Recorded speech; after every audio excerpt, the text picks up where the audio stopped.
Habang dumarami ang mga oportunidad online, mas maraming tao rin ang natututong gamitin ng content para gumawa ng mga assets na patuloy na nagtatrabaho para sa kanila.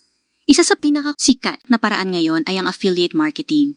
Ang kagandahan nito, hindi mo kailangan ng sarili mong produkto. Hindi mo rin kailangan ng warehouse, packaging, o customer support. Ang kailangan mo lang ay magrekomenda ng mga produktong tunay na nakakatulong at kapag may bumili gamit ang iyong link, makakatanggap ka ng komisyon. Sa katunayan, maraming content creators sa iba't ibang panig ng mundo ang nagsimula lamang sa pag-share ng mga produktong ginagamit nila sa araw-araw. Habang lumalaki ang kanilang audience, unti-unti ring lumalaki ang kanilang income. At hindi mo kailangan ng milyong followers para magsimula. Ang mahalaga ay may mga taong nagtitiwala sa iyong rekomendasyon. Kasabay nito, sumabog din ang short-form videos. Sa loob lamang ng 30 segundo hanggang 1 minuto, pwedeng mapanood ng libo-libong tao ang isang simpleng video. Hindi mo kailangan ng mamahaling camera o studio. Isang cellphone at kaunting creativity lang ay sapat na. Ang mga maiikling videos ay pwedeng gamitin para magbahagi ng tips, reviews, kwento, o simpleng impormasyon na makakatulong sa ibang tao. At habang patuloy na dumarami ang nanonood, dumarami rin ang mga oportunidad para sa affiliate marketing, sponsorships, at iba pang pagkakakitaan. Pero may isang bagay na mas mahalaga kaysa followers. At iyon ay ang email list. Ang followers ay pwedeng mawala. Ang algorithm ay pwedeng magbago. Ang social media platform ay pwedeng humina.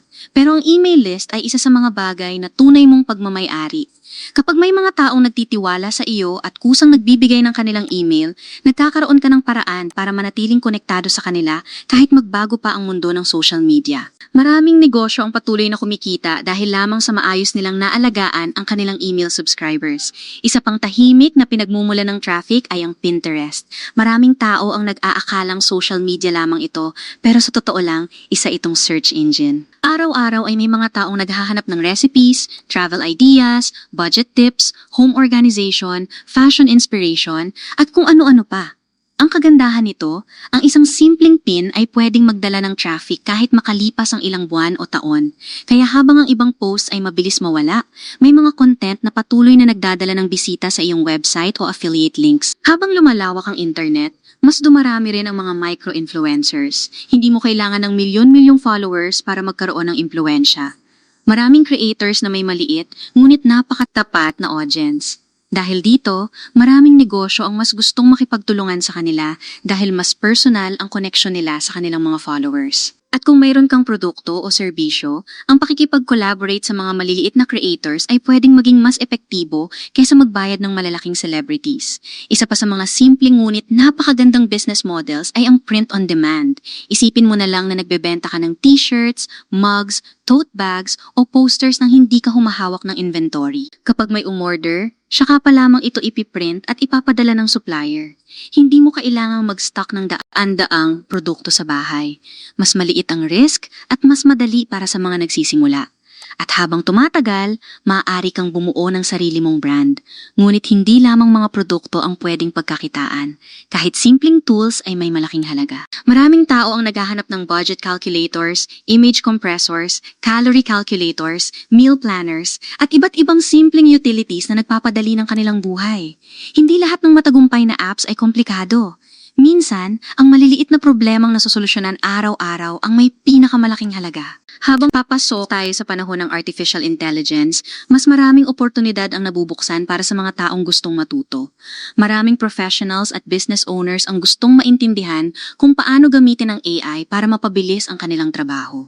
Ang marunong gumamit ng AI ngayon ay parang mga taong unang natutong gumamit ng internet noon.